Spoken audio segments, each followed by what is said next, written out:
Twice a year, on the 22nd of February and the 22nd of October, the rising sun performs an act of precision engineering that is more than 3,200 years old. At dawn, a beam of sunlight enters the doorway of a temple carved into a sandstone cliff in the Nubian desert, 280 kilometers south of Aswan. The beam travels 63 meters, the full length of the temple's interior, passing through a sequence of halls and corridors, until it reaches the innermost sanctuary, a small chamber carved into the deepest recess of the mountain. There, in the darkness, 4 seated figures wait. The sunlight strikes 3 of them, the gods Amun-Ra and Ra-Horikti, and the deified pharaoh Ramesses II, illuminating their faces and chests for roughly 20 minutes before retreating. The 4th figure, the god Ptah, remains in shadow. Ptah is the god of the underworld. The sun does not touch him. Even at the moment of maximum illumination, the darkness claims what belongs to it. This is Abu Simbel, and the solar alignment, calculated, designed, and executed by Egyptian engineers in the 13th century BC, is not the most extraordinary thing about it. The most extraordinary thing is that the temple is no longer where it was built. In the 1960s, when the construction of the Aswan High Dam threatened to drown the monument beneath the rising waters of Lake Nasser, an international coalition of engineers, archaeologists, and governments carried out what is still regarded as the most ambitious archaeological rescue operation in human history. They cut the temple into 1,042 blocks, each weighing between 20 and 30 tons. They lifted the blocks out of the cliff. They transported them 200 meters inland and 65 meters higher. They reassembled them, block by block, with a permitted deviation of just 5 millimeters. They built an artificial mountain to house them, a domed concrete structure covered in rock and earth, designed to replicate the original cliff face. And they realigned the temple so precisely that the solar phenomenon, the 63-meter beam of light that strikes the sanctuary twice a year, still works. 3,200 years after Ramesses II's engineers designed it, and 50 years after modern engineers moved it, the sun still finds the god's face in the dark. The numbers are striking. 4 colossal seated statues of Ramesses II guard the temple entrance, each one 20 meters tall, roughly the height of a 7-story building. The facade is 35 meters wide and 30 meters high, carved directly into the cliff face.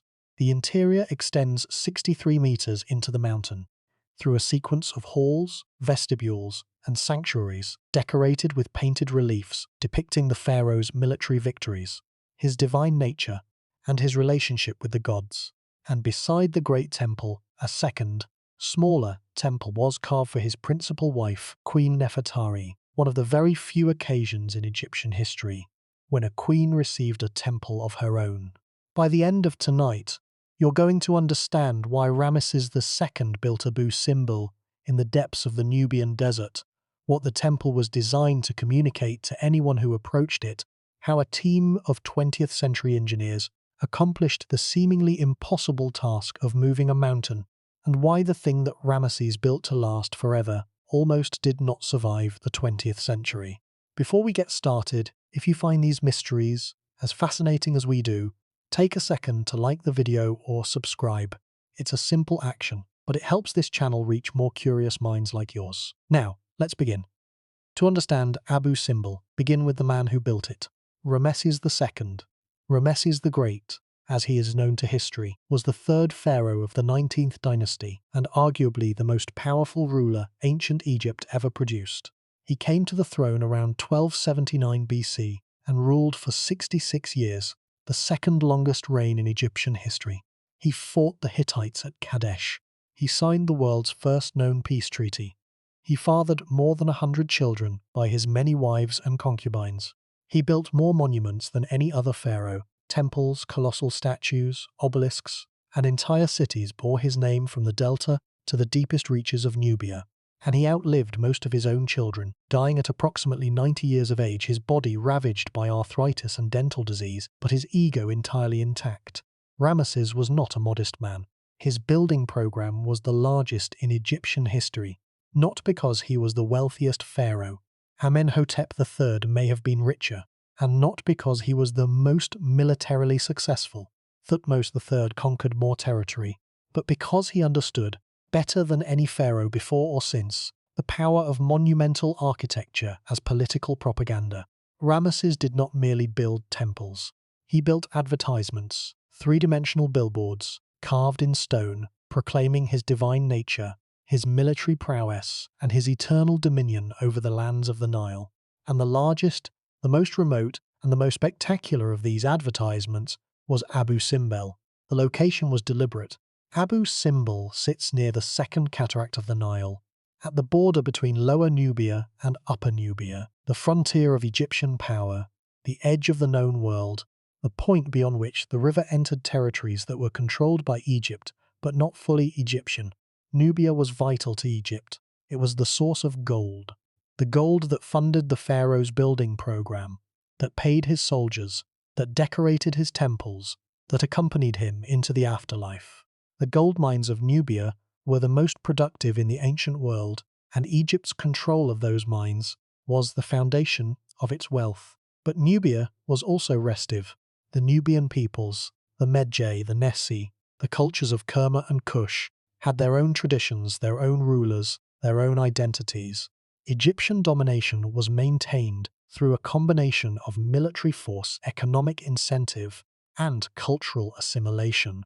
And the most powerful instrument of cultural assimilation was the temple, a colossal Egyptian temple, carved into a Nubian cliff, decorated with images of the pharaoh defeating Nubian enemies, staffed by Egyptian priests, and visible from the river to anyone traveling upstream. This was not merely a house of worship. It was a statement of ownership, a declaration that this land belonged to Egypt, that this river belonged to Egypt, that the gods themselves endorsed Egyptian rule over the peoples of the south. Ramesses built at least 7 temples in Nubia. Abu Simbel was the grandest. Its position on the west bank of the Nile, facing east toward the rising sun, meant that the 4 colossal statues of Ramesses were the first thing any traveller from the south would see as they rounded the river bend. 4 enormous faces, each one 20 meters tall, each one wearing the double crown of Upper and Lower Egypt, each one staring eastward with an expression of impassive, overwhelming authority. The message was clear. You have entered the domain of the pharaoh. The pharaoh is watching. The pharaoh is a god. The construction of Abu Simbel began around 1264 BC and took approximately 20 years to complete. The temple was not built from blocks, like the pyramids or the temples of Karnak and Luxor. It was carved, subtracted from the living rock of the sandstone cliff, excavated inward from the cliff face to create a series of chambers that extended 63 meters into the mountain. The 4 colossal statues were carved in situ, sculpted from the cliff face itself, inseparable from the rock of which they were made. The smaller figures at the feet of the colossi, representing members of the royal family, including Nefertari and several of Ramesses' children, were carved from the same rock. The entire facade was a single piece of sculpted mountain. The discovery of Abu Simbel by the modern world is a story that begins with sand. By the early 19th century, the temple had been almost entirely buried. The desert had reclaimed it, filling the entrance with tons of sand and obscuring the colossal statues to their shoulders. In 1813, the Swiss explorer Johann Ludwig Burckhardt, travelling through Nubia, glimpsed the tops of the statues protruding from the sand. He could not excavate the site himself and reported his finding to his colleague, the Italian adventurer Giovanni Battista Belzoni. Belzoni arrived at Abu Simbel in 1817. He assembled a team of local workers and began the laborious process of clearing the sand from the temple entrance. The work was brutal. The Nubian heat was extreme, the sand was deep, and the desert wind continuously refilled what the workers removed. But Belzoni persisted, and on the 1st of August 1817, he broke through the accumulated sand and entered the temple for the first time in modern history. He described the interior in terms of astonishment. The colossal Osirid statues lining the first hall, the painted reliefs on the walls, the diminishing sequence of chambers leading to the dark sanctuary at the rear. He also described the temperature. Stifling, oppressive, the air thick with the dust of centuries. Belzoni removed what portable antiquities he could find and published an account of his discovery that brought Abu Simbel to the attention of the European scholarly world. But Belzoni's clearing was temporary. The sand returned. Within years, the entrance was buried again. It would be cleared, partially or fully, by a succession of later visitors, including the painters David Roberts and Jean-François Champollion, the decipherer of hieroglyphs, who visited in 1828. But the temple was not fully and permanently excavated until the late 19th and early 20th centuries. By then, Abu Simbel had become one of the most famous monuments in Egypt, a symbol of pharaonic power, a testament to the engineering ambition of the ancient world, and a pilgrimage site for the growing number of tourists who travelled the Nile by steamer. And the temple's fame would only grow, because the same 20th century that brought tourism to Abu Simbel would also bring the Aswan High Dam, the engineering project that would threaten to destroy the temple forever, and that would trigger the greatest archaeological rescue operation the world had ever seen. The sandstone cliff into which Abu Simbel was carved was not chosen randomly.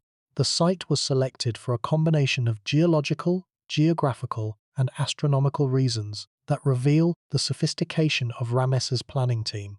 The cliff faced due east, which was essential for the solar alignment. The rock was of a consistent quality, free from major fault lines or inclusions that might cause the carved surfaces to crack or collapse. The cliff was tall enough and deep enough to accommodate the full depth of the temple, 63 meters from entrance to sanctuary, and the cliff was visible from the river, which was critical for the political function of the monument. The visibility from the river cannot be overstated. The Nile was the highway of the ancient world. Everyone and everything that moved through Nubia moved on the river. The gold caravans that brought wealth from the mines of the south, the military expeditions that maintained Egyptian control, the trade delegations that carried ivory, ebony, incense and exotic animals from the heart of Africa, the diplomatic missions that connected Egypt with the kingdoms of Kush and beyond. All of them passed Abu Simbel, and all of them saw the colossal face of Ramesses staring down at them from the cliff, 20 meters of carved sandstone, announcing the presence and the power of the pharaoh. The artistic program of Abu Simbel is among the most sophisticated of any Egyptian temple. The facade alone contains multiple layers of symbolic meaning that would have been legible to an educated Egyptian viewer. The 4 colossal statues represent Ramesses at 4 stages of his divine journey, from human king to deified god. The smaller figures at their feet represent the network of family relationships that legitimized his rule. The carved baboons above the entrance, their arms raised to the sun, represent the dawn chorus, the moment when the sun god emerges from the horizon and the sacred animals greet him with jubilation. The entire facade is a sunrise painting, a carved moment frozen in stone, depicting the instant when the sun rises and the world is renewed. Inside the temple, the decorative program follows a strict theological logic. The first hall, with its military scenes and Osiris pillars, represents the outer world, the world of action and conquest. The second hall, smaller and more intimate, represents the transitional zone between the human and the divine. The vestibule represents the threshold of the sacred, and the sanctuary represents the innermost chamber of the divine, the place where the god resides, the point of ultimate encounter between the human and the cosmic. The progression from entrance to sanctuary is a journey from the profane to the sacred, from the outer world to the inner, from the visible to the invisible, from the lit to the dark. The painted reliefs that cover the walls of the interior chambers are among the best preserved in Egypt, protected from weathering by their position deep within the rock. The colours remain vivid in many areas, reds and blues and yellows and greens that glow in the beam of a flashlight. The scenes depict not just military victories, but religious rituals, offering scenes, and the pharaoh in communion with the gods. In the sanctuary, the 4 seated figures retain traces of their original paint, the details of their crowns and jewellery still visible after 32 centuries in total darkness. The Hittite marriage stela on the facade of the Great Temple records another dimension of Ramesses' diplomacy. After the Battle of Kadesh and the subsequent peace treaty, Ramesses married a Hittite princess, the daughter of King Hattusili III. The marriage sealed the peace between the two great empires of the ancient Near East and was commemorated at Abu Simbel with a carved stela showing the arrival of the Hittite princess in Egypt. The stela is both a personal document and a diplomatic one, recording a moment when the two greatest military powers in the world chose peace over war and sealed that choice with a royal marriage. The fact that Ramesses chose to record this event at Abu Simbel, his most personal and monumental temple, suggests that the Hittite peace was among the achievements of which he was most proud. The small temple of Nefertari, standing roughly 100 meters to the north, adds another layer to the complex. Nefertari was not merely Ramesses's favorite wife. She was a political partner, a diplomatic asset, and a religious figure in her own right. She held the title God's Wife of Amun, which gave her direct access to the most powerful religious institution in Egypt. She corresponded with foreign queens, including Puduhipa, the queen of the Hittites, and she was depicted at Abu Simbel and elsewhere at a scale that was reserved in Egyptian art for the pharaoh himself. The equal scale of Nefertari statues on the facade of the small temple is not a gesture of romantic love. Although it may include that dimension, it is a statement of political equality, of shared power, of a partnership that was essential to the functioning of the 19th dynasty state. Nefertari died relatively early in Ramesses's long reign, probably around the 24th year. She was buried in the Valley of the Queens, on the west bank of Thebes, in a tomb designated QV66, that is considered the most beautiful in the entire necropolis. The painted walls of her tomb, recently restored by the Getty Conservation Institute, show the queen being led by the gods through the stages of the afterlife, her white gown glowing against the deep blue of the starry ceiling. The tomb and the temple are complementary monuments, one on the west bank of Thebes and one in the depths of Nubia, together forming the most complete expression of royal devotion in Egyptian history. Ramesses built the temple while Nefertari was alive. He built the tomb after she died. Both monuments survived. Both testify to a relationship that was personal, political, and theological, all at once. The 20 years of construction required for Abu Simbel tell us something about the organizational capacity of the 19th dynasty state. 20 years of continuous work in the Nubian desert, more than 1,000 kilometers from the Egyptian capital, required a logistics system of extraordinary complexity. Workers had to be recruited, transported, housed and fed. Stone had to be quarried, shaped and carved. Pigments had to be manufactured and applied. Timber for scaffolding had to be imported from Lebanon or Nubia. Water had to be supplied in sufficient quantities for a workforce of hundreds or thousands in a desert environment. The management of this supply chain, over 20 years, across a distance that would have taken weeks to traverse by river, was an administrative achievement that rivals the construction of the pyramids, and the workers left traces of their presence. Graffiti scratched into the rock near the construction site records the names and comments of the men who carved the temple. Some graffiti is professional, noting construction milestones or the names of work gangs. Other graffiti is personal, recording the names of workers who wanted to be remembered, who scratched their identities into the rock beside the colossus of the pharaoh, leaving their own modest claim to permanence alongside the king's colossal one. These scratches are among the most poignant objects at Abu Simbel. They are the voices of the anonymous workers, the men who spent years of their lives carving a monument to someone else's glory, and who asked, in the simplest way possible, to be remembered themselves. The core problem of Abu Simbel is the problem of permanence. Ramesses II built the temple to last forever. He carved it from the living rock of the mountain so that it could not be dismantled, so that it could not be moved, so that it would stand as long as the mountain stood, a statement of eternal power, rooted in the geology of the earth itself. The temple was not merely placed on the ground, like the pyramids. It was the ground. It was carved from the bedrock, inseparable from the landscape, fused to the planet in a way that no freestanding structure could match. If you wanted to destroy Abu Simbel, you would have to destroy the mountain. And mountains, Ramesses knew, do not move, until they do. The Aswan High Dam was conceived in the 1950s as a solution to one of Egypt's most persistent problems, the unpredictable annual flooding of the Nile.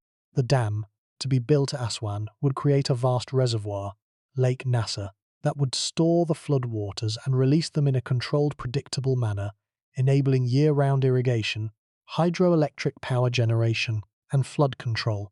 The dam was an engineering triumph, a massive earth and rockfill structure, 3,600 meters long and 111 meters high, containing enough material to build 17 Great Pyramids. It would transform the Egyptian economy. It would also, if nothing was done, drown the temples of Nubia. The rising waters of Lake Nasser would inundate a stretch of the Nile Valley, roughly 500 kilometers long, submerging dozens of temples, fortresses, and archaeological sites that had stood on the banks of the river for millennia.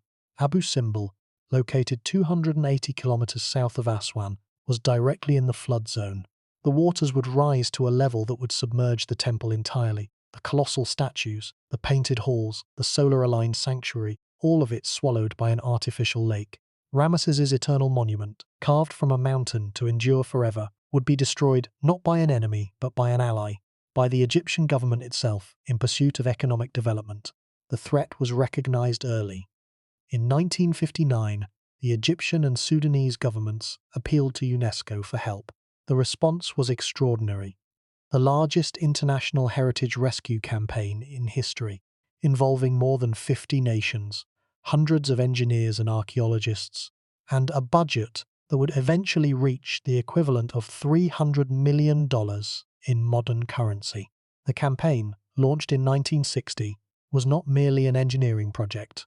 It was a diplomatic achievement, a demonstration that the world could unite to save a cultural treasure, regardless of political differences, Cold War tensions, or competing national interests.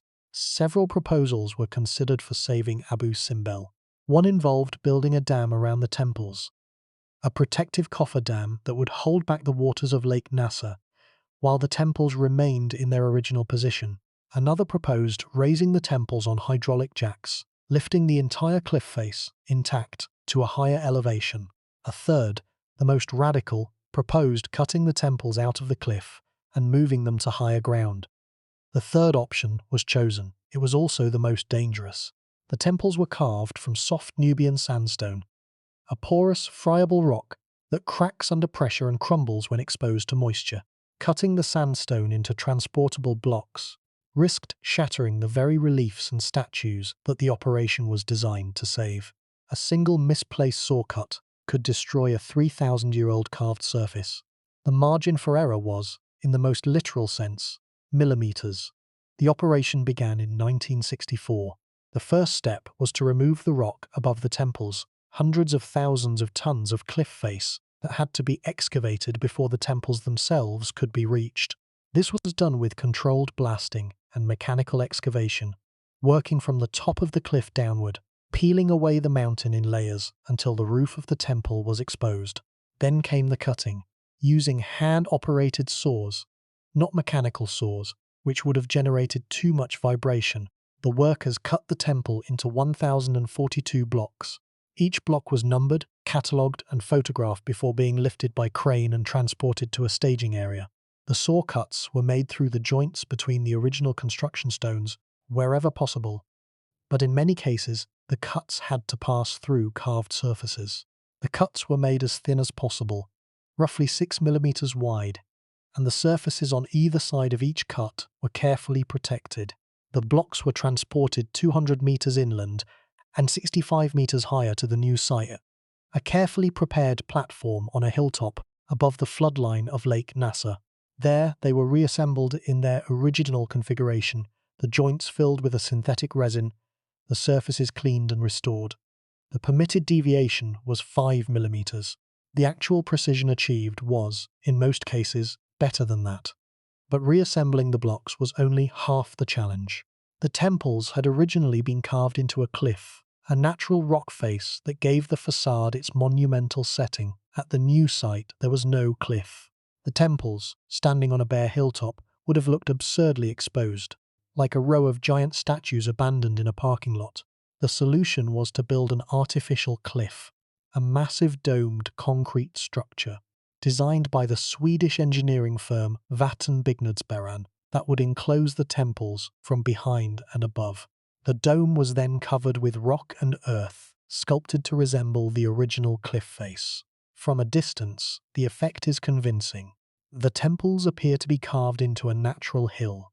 Up close, the artifice is visible, the concrete joints, the slightly irregular contours of the artificial rock, but the overall impression is of a monument that belongs to its landscape. The operation was completed in September of 1968. It had taken 4 years. It had involved engineers from Germany, France, Italy, Sweden, and Egypt. It had required the collaboration of more than 50 nations and the coordination of thousands of workers, and it had saved, from certain destruction, one of the most extraordinary monuments of the ancient world. But here's the problem. The relocation was not perfect. The solar alignment, the 63-meter beam of light that illuminates the sanctuary twice a year, was slightly affected by the move. The original alignment was calculated for the temple's original position, at a specific latitude and longitude, with a specific orientation relative to the horizon. The new position, 200 meters inland and 65 meters higher, introduced a small but measurable deviation. The sun still enters the sanctuary, the illumination still occurs, but the dates have shifted slightly by approximately 1 day, according to most accounts.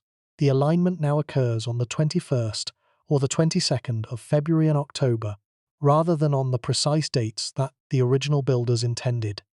And it gets worse. The original dates of the solar alignment are themselves uncertain.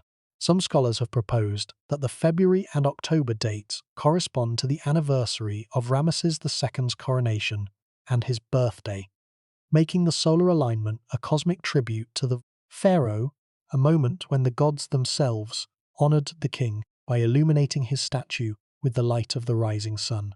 Other scholars dispute this interpretation, arguing that the dates correspond to agricultural festivals or astronomical events that have no direct connection to Ramesses' biography.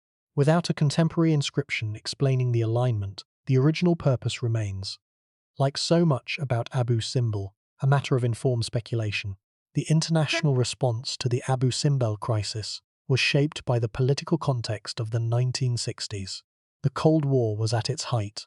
The United States and the Soviet Union were competing for influence in the developing world, and Egypt, under President Gamal Abdel Nasser, was a key Cold War battleground. Both superpowers contributed to the rescue campaign, each motivated by a combination of genuine cultural concern and strategic calculation. The Soviet Union, which was financing the Aswan High Dam itself, contributed engineering expertise. The United States contributed funding and archaeological personnel. Dozens of other nations, from Sweden to Japan, contributed money, equipment, or technical knowledge. The rescue of Abu Simbel was, among other things, a rare moment of Cold War cooperation, a demonstration that cultural heritage could transcend political rivalry. The technical challenge of the relocation was unprecedented. No one had ever attempted to move a rock-cut temple before. The temples of Abu Simbel were not freestanding structures that could be lifted intact. They were carved into the cliff, inseparable from the geological formation of which they were a part. Moving them required, in effect, separating the temple from the cliff, dividing it into manageable pieces, transporting those pieces to a new location, and reassembling them in a configuration that reproduced the original with sub-centimeter accuracy. The cutting process was the most delicate phase. The workers used hand-operated wire saws and pneumatic tools to cut the sandstone into blocks, each one numbered and catalogued according to its position in the original structure. The blocks were cut along the natural joints of the stone wherever possible, but in many cases the saws had to pass through carved surfaces, leaving thin cut lines that are visible to careful observers today. The cuts were made as thin as technically possible, roughly 6 millimeters wide, to minimize the loss of carved material. Even so, the cumulative loss was not trivial. Each cut removed a thin slice of Ramesses' temple. The price of salvation was a slight but measurable diminution of the original. The lifting and transport of the blocks required specialized cranes capable of handling loads of up to 30 tons at heights of up to 65 meters. The blocks were lifted from the cutting face, placed on transport vehicles, and driven to the new site, where they were lowered into position on prepared foundations. The reassembly was conducted in reverse order, starting from the innermost sanctuary and working outward to the facade.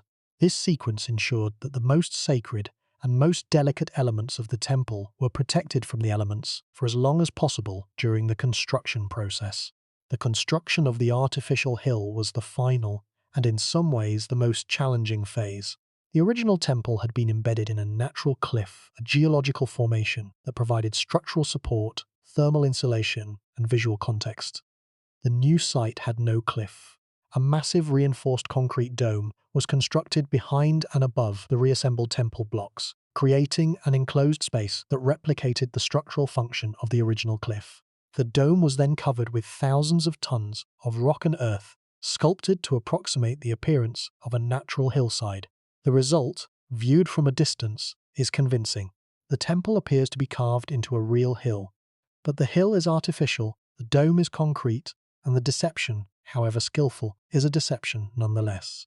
The cost of the relocation, in modern terms, was roughly $300 million. More than 50 nations contributed. The project employed thousands of workers, including engineers, archaeologists, stonemasons, crane operators, truck drivers, and labourers. It was, at the time of its completion in 1968, the most expensive archaeological operation ever undertaken, and it established a precedent that has shaped international heritage conservation ever since. The concept of universal heritage, the idea that certain cultural sites belong not to a single nation but to all of humanity, and that their preservation is a shared responsibility, was formalized in the aftermath of the Abu Simbel campaign. The 1972 UNESCO World Heritage Convention, which created the World Heritage List, and the system of international heritage protection that we know today, was directly inspired by the success of the Abu Simbel rescue. Abu Simbel was the template, the model, the proof of concept, the demonstration that the international community could unite to save a cultural treasure, that the technology existed to move the immovable, that the will existed to pay the price. Every subsequent World Heritage Rescue, every international conservation campaign, every multinational effort to save a threatened monument owes something to the 4 years of cutting, lifting, transporting, and reassembling that took place in the Nubian desert between 1964 and 1968. And the success of the rescue has had an unexpected consequence. Abu Simbel is now more famous than it was before the relocation. The drama of the rescue, the scale of the engineering, the international cooperation, the race against the rising waters, these elements have become part of the monument's story, inseparable from the ancient narrative of Ramesses' construction. The relocation has added a layer to Abu Simbel's meaning. The temple is no longer just a monument to pharaonic power. It is also a monument to modern cooperation, to the capacity of the international community to act in concert to save something beautiful. Ramesses built the temple to project power. UNESCO saved the temple to demonstrate solidarity. Both acts, separated by 32 centuries, are carved into the same stone. The discovery story of Abu Simbel adds another dimension to the monument's modern meaning. Johann Ludwig Burckhardt, the Swiss explorer, who first reported the temple in 1813, was one of the most remarkable travellers of the 19th century. Burckhardt had adopted Arabic dress and manners, spoke fluent Arabic, and travelled under the name Sheikh Ibrahim ibn Abdullah. He was not merely an explorer but an infiltrator, a European who passed as an Arab in order to access regions of the Middle East and North Africa that were closed to Western travellers. His journey through Nubia in 1813 was one of the most dangerous he ever undertook. The region was controlled by local rulers who were hostile to outsiders, and the climate was brutally hot.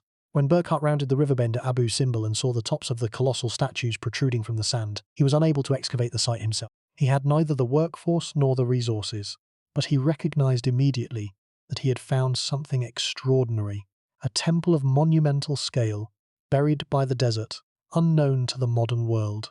He recorded his observation and reported it to his colleague Giovanni Battista Belzoni, the Italian circus strongman turned archaeological adventurer, who would become one of the most colourful and controversial figures in the history of Egyptology. Belzoni arrived at Abu Simbel in 1817 and succeeded where Burckhardt had failed, working with a team of local labourers, fighting the constantly shifting sand that refilled the excavation as fast as the workers could clear it. Belzoni cleared the entrance to the Great Temple and became the first modern human to enter the interior. His account of the moment is characteristically vivid. He describes squeezing through a narrow gap at the top of the blocked entrance, lowering himself into a hall filled with sand and darkness, and finding himself face to face with the osirid pillars of the first hall, their painted surfaces glowing faintly in the light of his torch. Belzoni was not a careful archaeologist by modern standards. He removed portable objects from the temple without systematic documentation. He carved his name into the stone, as was common practice among early 19th century explorers. But he was the first to bring Abu Simbel to the attention of the wider world, and his published account, accompanied by dramatic illustrations, made the temple famous among European audiences. The image of 4 colossal pharaonic statues emerging from the sand of the Nubian desert captured the romantic imagination of the era, feeding the growing European fascination with ancient Egypt that would eventually lead to the foundation of Egyptology as a scientific discipline. Later visitors included the French draftsman and scholar Jean-François Champollion, the man who had deciphered the hieroglyphs using the Rosetta Stone. Champollion visited Abu Simbel in 1828, during a journey through Egypt and Nubia that would be his last expedition before his early death. He read the inscriptions on the temple walls, translated the cartouches of Ramesses II, and confirmed the identification of the temple's builder. Champollion's visit is commemorated by a carved inscription near the entrance, another example of the European practice of adding one's own name to ancient monuments, a practice that seems presumptuous by modern standards, but that was considered perfectly normal in the early 19th century. The artistic impact of Abu Simbel on the European imagination was enormous. David Roberts, the Scottish painter who visited Egypt in 1838 and 1839, produced a series of lithographs showing Abu Simbel partially buried in sand, the colossal statues emerging from the desert like figures waking from a dream. These images, published in Roberts' monumental work Egypt and Nubia, became some of the most famous images of ancient Egypt in the 19th century. They shaped the European perception of Egypt as a land of buried grandeur, of half-hidden marvels, of monuments that the desert had swallowed, and that modernity was slowly uncovering. The full excavation of Abu Simbel was not completed until the late 19th and early 20th centuries, when the Egyptian Antiquities Service cleared the accumulated sand from the facade and the interior on a permanent basis. By then, the temple had become one of the essential stops on the Nile cruise circuit, the southernmost monument accessible to steamship tourists, the final spectacle before the desert closed in and the civilized world, as Europeans understood it, came to an end. The temple's fame grew steadily through the 20th century, accelerated by the drama of the UNESCO relocation in the 1960s. The relocation made Abu Simbel not just an ancient monument but a modern legend, a story of human ingenuity, international cooperation, and the triumph of preservation over destruction. The story was told in newspapers, in magazines, in documentaries, and in books that reached audiences far beyond the usual readership of archaeological publications. Abu Simbel became a symbol, not just of pharaonic power, but of the power of the modern world to save the ancient one. And the symbol endures. Abu Simbel is now one of the most visited monuments in Egypt, drawing hundreds of thousands of visitors each year despite its remote location. The twice-yearly solar alignment events, on the 22nd of February and the 22nd of October, have become major tourist attractions, drawing thousands of visitors who gather before dawn to witness the 63-meter beam of light that illuminates the sanctuary. The events are celebrated with music, food, and cultural performances.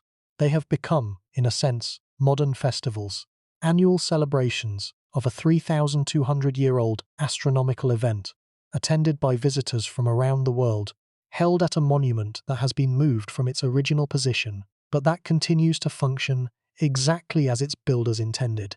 The modern festivals at Abu Simbel have an ironic resonance with the ancient function of the temple. Ramesses built Abu Simbel to impress the peoples of Nubia, to demonstrate Egyptian power, to Egyptianize the Nubian population, to project the authority of the pharaoh into the remotest reaches of the empire. The modern festivals serve a different but parallel function. They demonstrate Egypt's cultural heritage to a global audience. They attract tourist revenue to one of the poorest regions of the country, and they project the image of Egypt as a civilization of extraordinary achievement and enduring significance. The propaganda has changed, the medium has changed, but the function, the use of Abu Simbel as an instrument of cultural projection, as a spectacle designed to impress and to claim, has not changed at all. Ramesses would have understood perfectly. He was, after all, the original propagandist, the master of the monumental gesture, the king who understood that the biggest statue wins. And at Abu Simbel, his biggest statue is still winning, still impressing, still overwhelming, still doing exactly what it was designed to do, 32 centuries after the last chisel stroke was made. Walk through Abu Simbel as a visitor would, from the blinding desert sunlight into the cool darkness of the mountain. Begin at the facade. 4 colossal seated statues of Ramesses II dominate the entrance. 2 on each side of the doorway, each one 20 meters tall, each one carved from the cliff face in a single piece.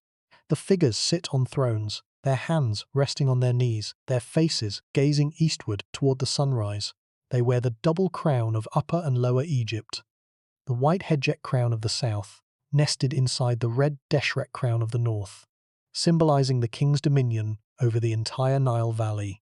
The expressions are serene, idealized, ageless, the faces of a god-king who has been young forever. The second statue from the left, the one on the southern side of the entrance, is damaged. The upper portion of the statue, from the waist up, collapsed in antiquity, probably as a result of an earthquake.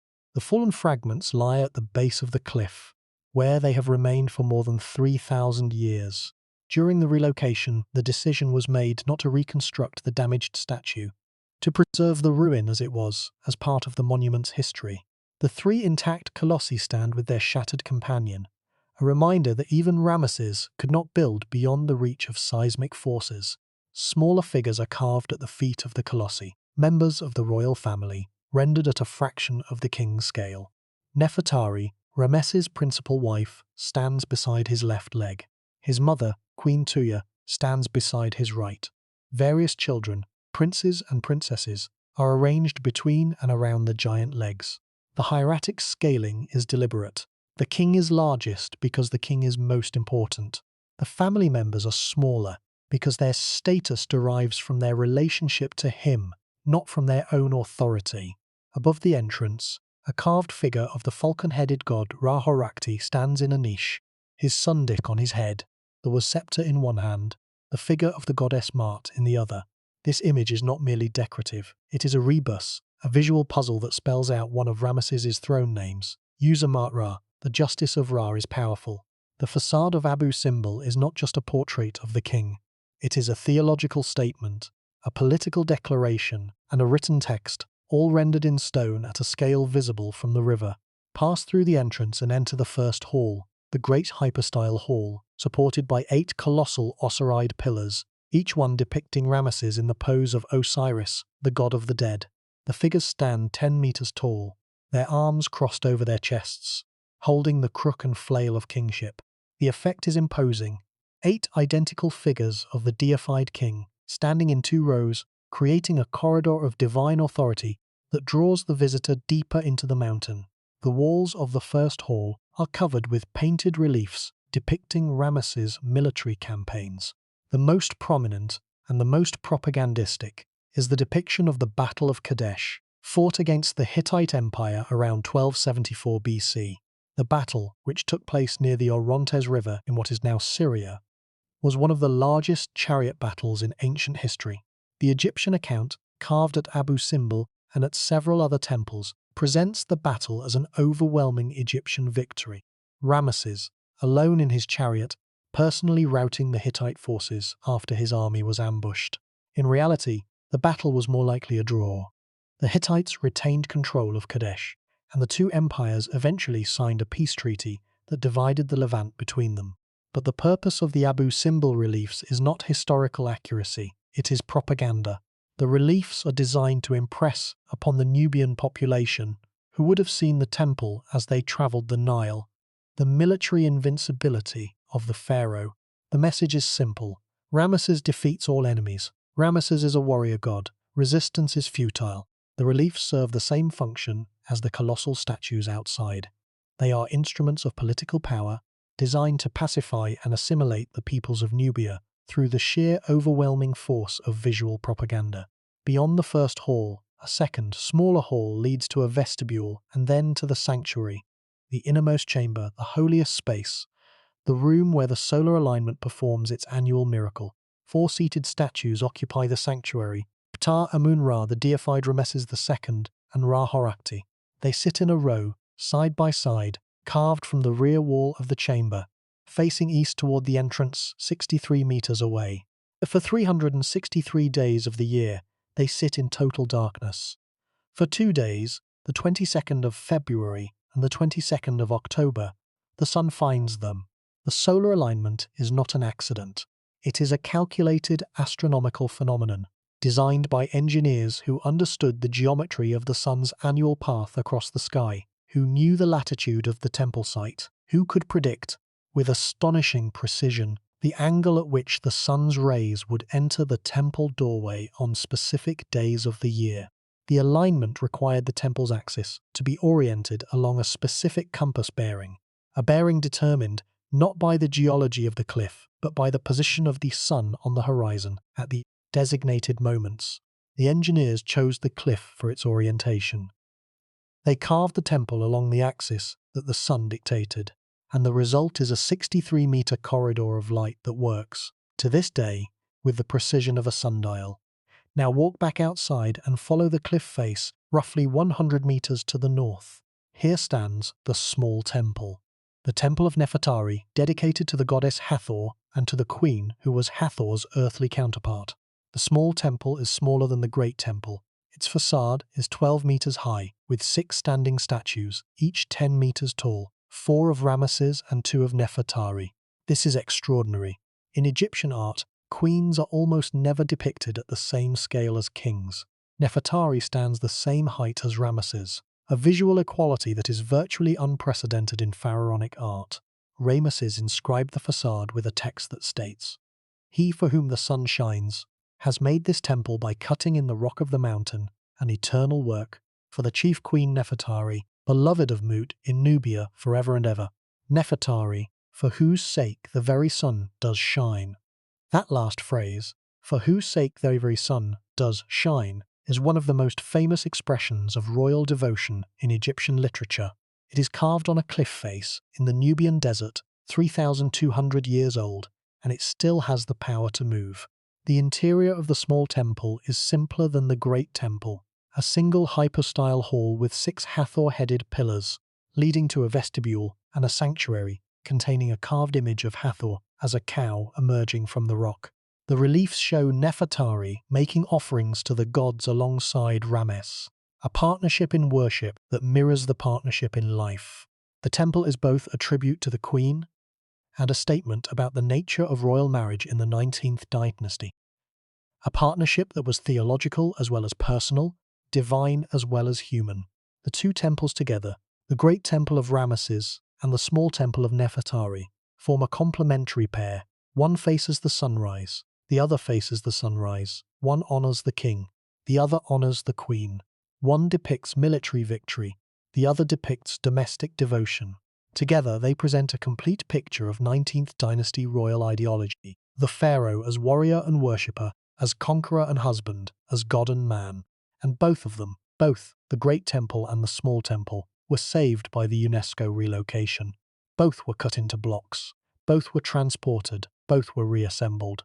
Both now stand on their artificial hill, overlooking Lake Nasser, facing the same sunrise they faced 3,200 years ago. The same sunrise, but from a different vantage point. The view has changed, the alignment persists, and Ramesses' eternal monument, carved from a mountain that no longer exists, continues to do what it was designed to do: to impress, to overwhelm, and to endure. The journey from Aswan to Abu Simbel is itself an experience that shapes the visitor's encounter with the monument. Most visitors arrive by air, a short flight from Aswan that crosses 280 kilometers of Nubian desert in roughly 45 minutes. The landscape below is stark: sand, rock, the occasional settlement clinging to the shores of Lake Nasser, the blue of the lake itself stretching to the horizon. The isolation is total. Abu Simbel is not a temple that you pass on the way to somewhere else. It is a destination, remote, deliberate, requiring commitment to reach, and the remoteness is part of the meaning. Ramesses built Abu Simbel at the edge of the Egyptian world because he wanted the monument to mark a boundary, the boundary between civilization and wilderness, between order and chaos, between Egypt and everything that was not Egypt. The approach from the lake, for visitors who arrive by boat rather than by plane, is closer to the ancient experience. The temple facade emerges from the desert hillside as the boat rounds a bend in the lake, the four colossal statues growing from vague shapes to recognizable figures to overwhelming presences as the distance closes. The scale becomes apparent only gradually. At a distance, the statues look proportional to their setting. Up close, they are crushing, each seated figure the height of a 7-story building, each face broader than a car, each hand resting on a knee the size of a dining table. The disproportion between the human visitor and the stone king is the entire point. Ramesses is 20 meters tall. You are not. The theological statement is contained in the scale itself. The row of 22 baboons carved above the entrance, each one roughly 2.5 meters tall, their arms raised above their heads in a gesture of adoration, represents the dawn greeting. In Egyptian mythology, baboons were associated with the rising sun because they were observed to chatter and gesture excitedly at dawn. The carved baboons at Abu Simbel perform this dawn greeting eternally, frozen in stone, their arms permanently raised, greeting a sun that rises every morning exactly as it did when the carvings were made 32 centuries ago.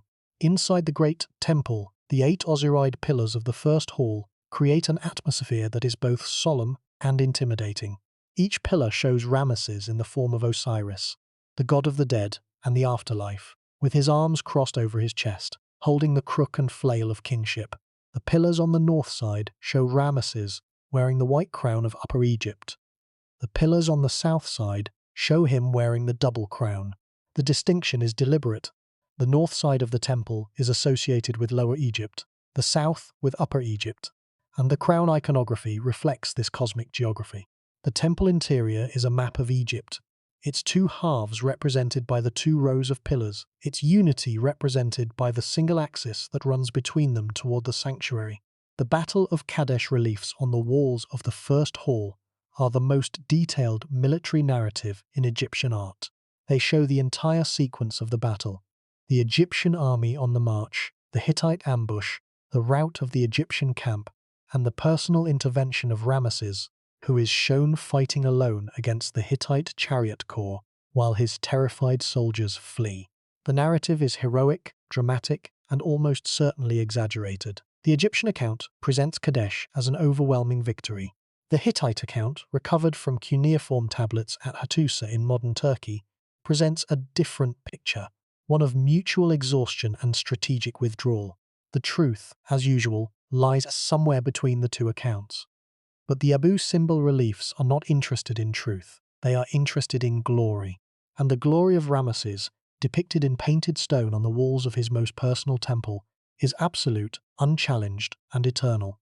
The second hall is smaller, supported by 4 pillars, its walls decorated with offering scenes showing Ramesses and Nefertari presenting offerings to the gods. The tone shifts here from martial to devotional, from the outer world of conquest to the inner world of worship.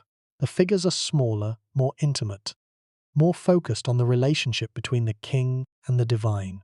The transition from the first hall to the second is the transition from the public face of kingship to its private dimension, from the warrior to the worshipper, from the conqueror to the supplicant. Beyond the second hall, a vestibule leads to the sanctuary, the 4 seated figures in the darkness, waiting for the sun. The figures are roughly carved by comparison with the detailed reliefs of the halls outside. Their features are broad, their proportions slightly squat, their surfaces unpolished. This crudeness may be intentional. The sanctuary figures are not meant to be seen by human eyes in normal circumstances. They sit in total darkness for 363 days of the year. They are meant to be seen only by the sun, and only for 20 minutes, twice a year. The crudeness of the carving reflects the intended audience. These figures do not need to impress a human visitor. They need to receive the sun. The solar alignment itself is an engineering achievement of the first order. The temple axis, the 63-meter line from the entrance to the sanctuary, had to be oriented along a specific compass bearing to ensure that the sun's rays would penetrate the full depth of the temple on the designated dates. This required a precise understanding of the sun's annual path across the sky, specifically the azimuth of the rising sun on the relevant dates at the latitude of Abu Simbel, roughly 22 degrees and 20 minutes north of the equator. The calculation is not trivial. The sun's rising point shifts along the eastern horizon throughout the year, northward from the winter solstice to the summer solstice, and southward from the summer solstice back to the winter solstice. On any given date, the sun rises at a specific point on the horizon, determined by the latitude of the observation point and the solar declination on that date. To align the temple axis with the rising sun on a specific date, the engineers needed to know both the latitude of their site and the solar declination on the target date. They then needed to orient the temple's entrance along the azimuth corresponding to that combination of latitude and declination.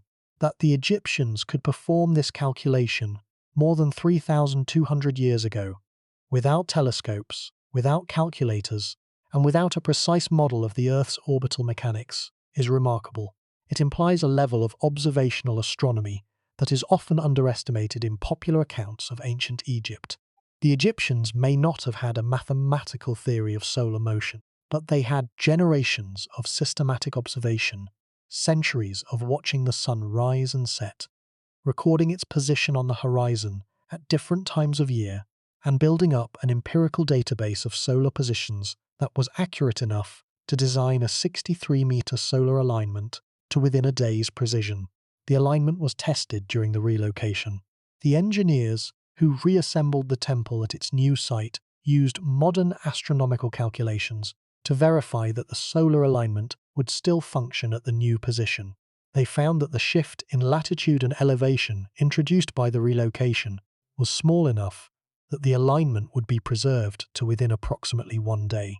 The sun would still enter the temple, the sanctuary would still be illuminated, but the dates might shift by a day, depending on atmospheric conditions and the precise geometry of the new site. In practice, the alignment continues to draw thousands of visitors on the 22nd of February and the 22nd of October each year.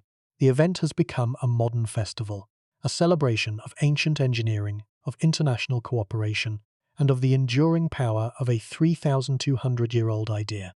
The visitors gather before dawn. They watch the first rays of sunlight enter the temple doorway. They follow the beam of light as it moves, slowly, through the halls and corridors, penetrating deeper and deeper into the mountain. And when the light finally reaches the sanctuary and illuminates the face of Ramesses, the deified pharaoh, seated beside the gods, receiving the sun's benediction, the crowd falls silent, not because anyone tells them to, but because the moment demands it. The sun, the stone, the darkness, the light, the elements combine to produce a moment of genuine awe, a moment that transcends tourism and archaeology and enters the territory of the sacred. This is what Ramesses' engineers designed, not a building, an experience. A moment of cosmic theatre, performed twice a year by the sun itself, in a theatre carved from a mountain for an audience of 4 stone figures who have been waiting for their cue for 32 centuries. The theatre has been moved, the actors have been rearranged, but the play continues, and the play is still magnificent. The geological context of Abu Simbel is crucial to understanding both the original construction and the challenges of the relocation. The sandstone cliff from which the temple was carved belongs to the Nubian Sandstone Formation, a thick sequence of sedimentary rocks deposited during the Cretaceous period, roughly 100 million years ago. This formation extends across vast areas of northeastern Africa, from Egypt through Sudan and into Chad, forming the bedrock of the Saharan and Nubian deserts. The stone is characteristically warm in color, ranging from pale yellow to deep ochre, and is composed of cemented quartz sand grains with variable amounts of iron oxide, which gives the stone its distinctive golden to reddish hue. The mechanical properties of Nubian sandstone make it simultaneously ideal and problematic as a construction material. It is soft enough to carve with copper and bronze tools, which made it the material of choice for the rock-cut temples of Nubia. It holds detail well when freshly carved, allowing the creation of the intricate painted reliefs that decorate the temple interior. And it is durable under dry conditions, resisting wind erosion and surface degradation for millennia. But it is also porous, absorbing moisture readily, and this porosity makes it vulnerable to water damage, salt weathering, and the same kinds of capillary deterioration that affect the sandstone temples of Luxor and Karnak. During the relocation, the softness of the sandstone was both an advantage and a danger. It was soft enough to cut with hand saws, which allowed the blocks to be separated without the vibration damage that mechanical cutting would have caused. But it was also soft enough to crack under stress, to crumble at the edges of the cuts, and to lose surface detail when handled roughly. The engineers developed specialized procedures for each stage of the operation.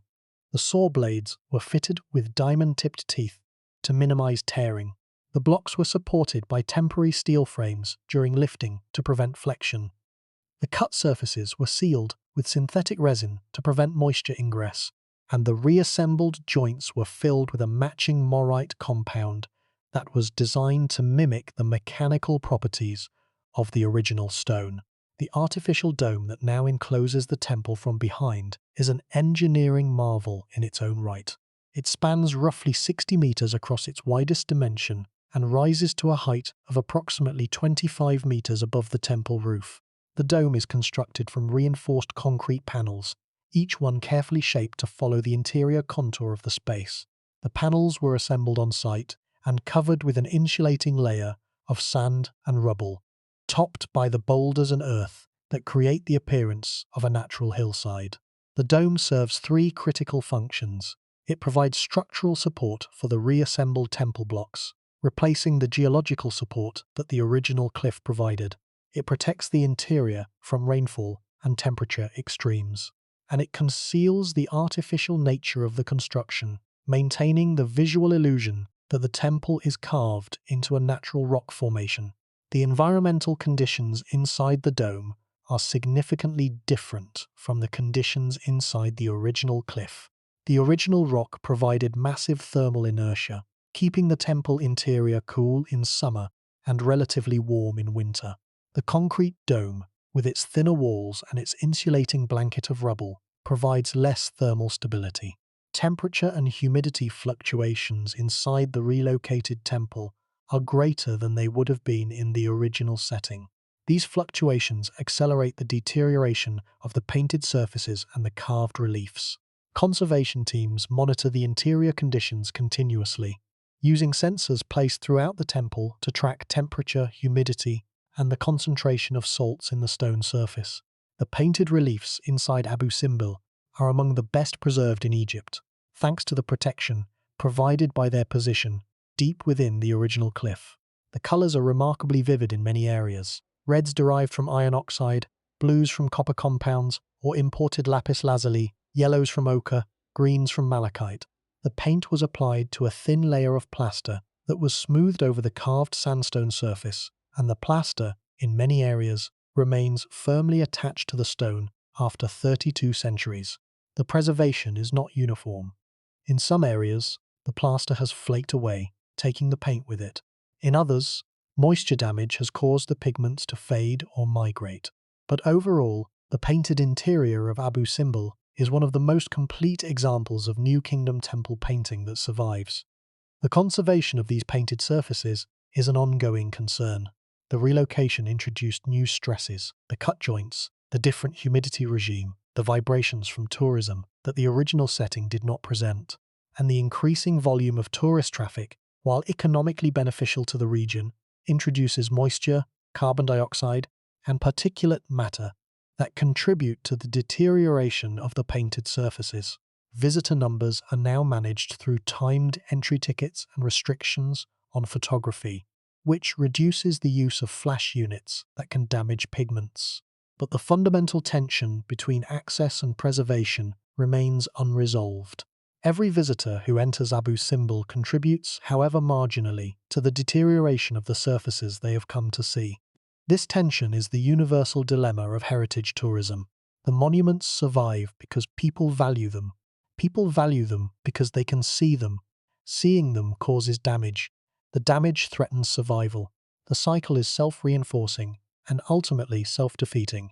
The solution, if there is one, lies in the development of technologies that allow access without contact. Virtual reality tours, high-resolution digital imaging, immersive experiences that provide the emotional impact of a physical visit without the physical presence that causes deterioration. Such technologies exist and are improving rapidly, but they have not yet replicated the experience of standing inside Abu Simbel at dawn, feeling the cool air of the mountain on your skin, watching the beam of sunlight move through the darkness toward the sanctuary, and knowing that you are witnessing something that has been happening since the 13th century BC, and that will continue happening.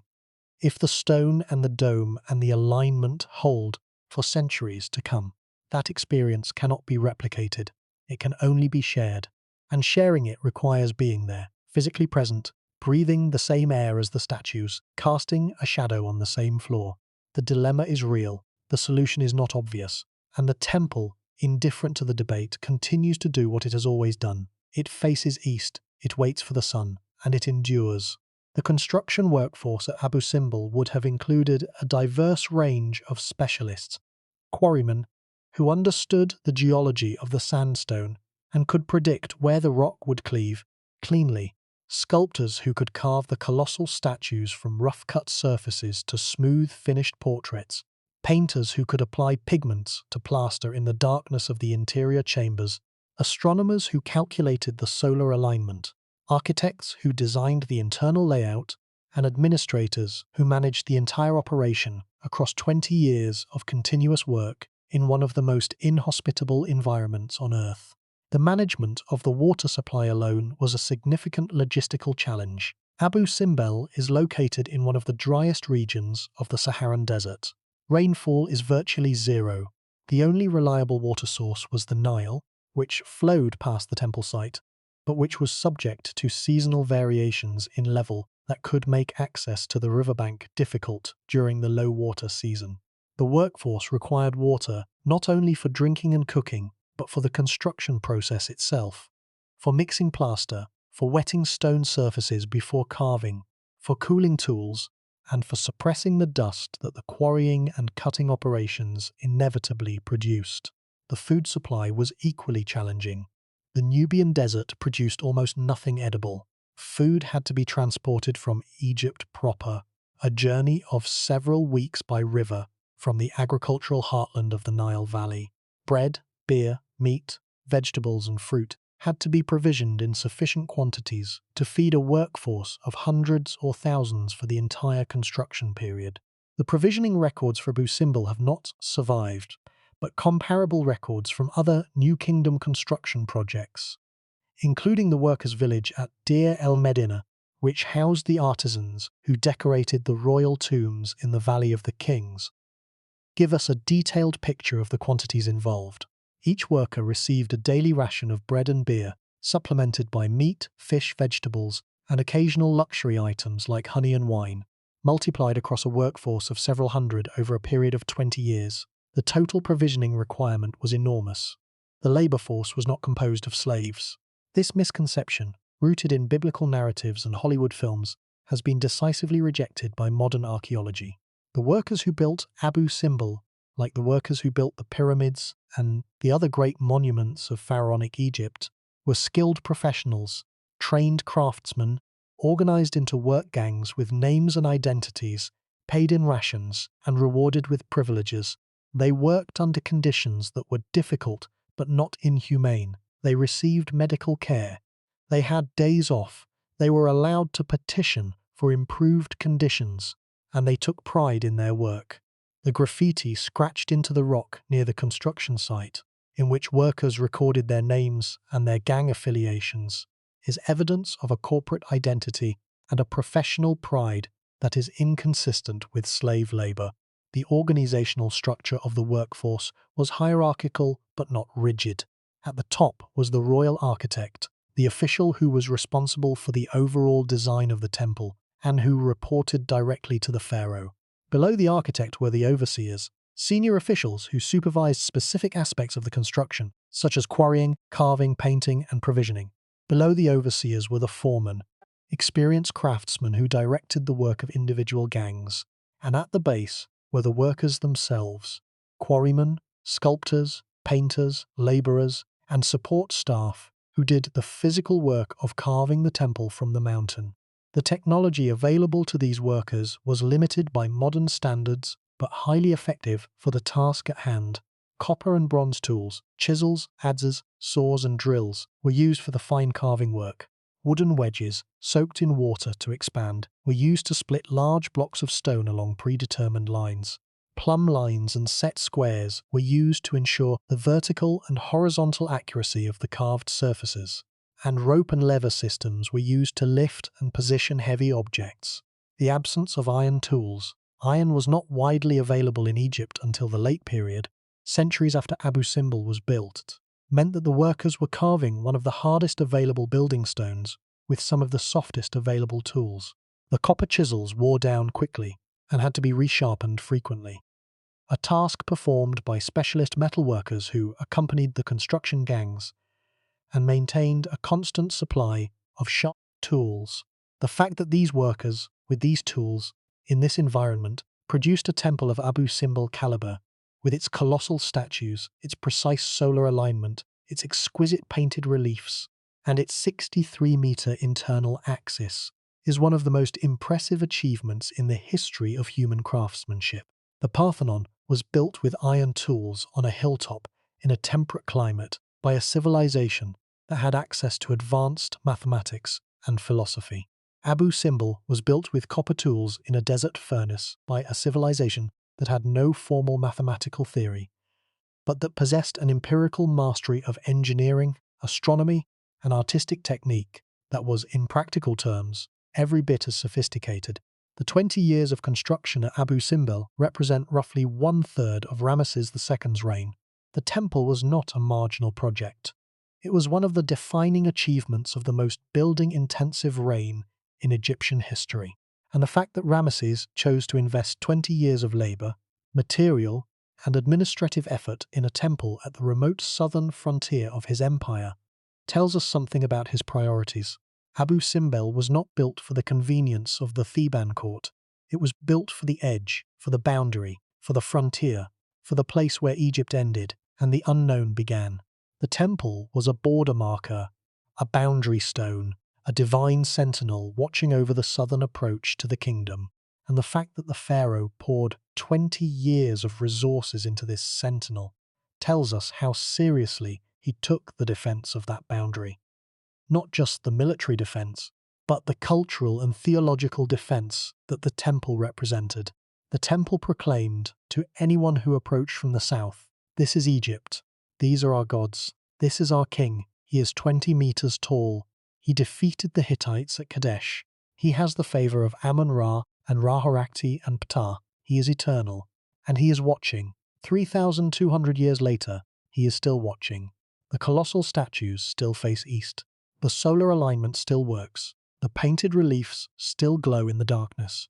And the message that Ramesses carved into a mountain at the edge of the world, is still being delivered to every visitor who stands before the facade and looks up at the face of the king.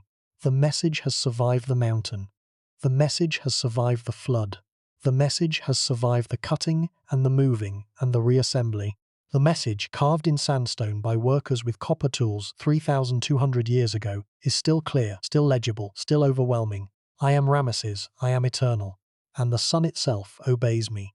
The deeper truth of Abu Simbel is the truth about the relationship between human ambition and geological time. Ramesses II carved his temple from the living rock because he wanted it to last forever. Rock is the most durable material available to a builder without access to modern technology. It does not rot, it does not rust, it does not burn. It is subject to erosion, to the slow grinding of wind and water and temperature change, but on a timescale so long that, for all practical purposes, it is permanent. A temple carved from rock is a temple that will outlast every other human artifact. It will outlast papyrus, which decays in centuries. It will outlast wood, which rots in decades. It will outlast mud brick, which dissolves in rain. It will outlast metal, which corrodes. Rock is the closest thing to eternity that the physical world provides, and Ramesses, who wanted nothing less than eternity, chose rock. But the rock of Abu Simbel is sandstone, and sandstone, for all its durability, is not granite. It is a sedimentary rock, composed of cemented sand grains, relatively soft, relatively porous, relatively vulnerable to moisture. The sandstone of Abu Simbel has been eroding since the day the temple was carved, windborne sand abrading the surfaces, temperature changes causing the outer layers to flake, moisture seeping into the pores and dissolving the cement that holds the grains together. The colossal statues that Ramesses intended to last forever have been losing material for 32 centuries. The faces are softer than they were. The hieroglyphs are shallower. The details are less sharp. The eternal monument is, on a geological timescale, temporary, and the relocation introduced new vulnerabilities. The original temple was carved into a solid cliff, a geological formation that had been stable for millions of years, that supported the temple from above and behind, that buffered the internal chambers from temperature extremes and moisture fluctuations. The relocated temple is inside an artificial structure, a concrete dome covered with rock and earth that approximates the original cliff but does not replicate its geological properties. The concrete dome introduces different thermal behavior, different moisture dynamics, different structural stresses. The blocks, originally joined by the natural continuity of the cliff, are now joined by synthetic resin and reinforcement bars. The temple is structurally sound, but it is not geologically integrated. It is a monument that has been separated from its geological context. A piece of the earth, removed from the earth, suspended in a man-made shell. Let that sink in. Ramesses built Abu Simbel to be inseparable from the mountain. The mountain was the temple. The temple was the mountain. The two were one. And the 20th century separated them. The most permanent union that ancient engineering could achieve. The fusion of monument and geology was dissolved by modern engineering in 4 years. The mountain was removed. The temple was preserved. But the unity, the fundamental geological unity that was the whole point of carving a temple from living rock, was lost. This is not a criticism of the relocation. The relocation saved the temple.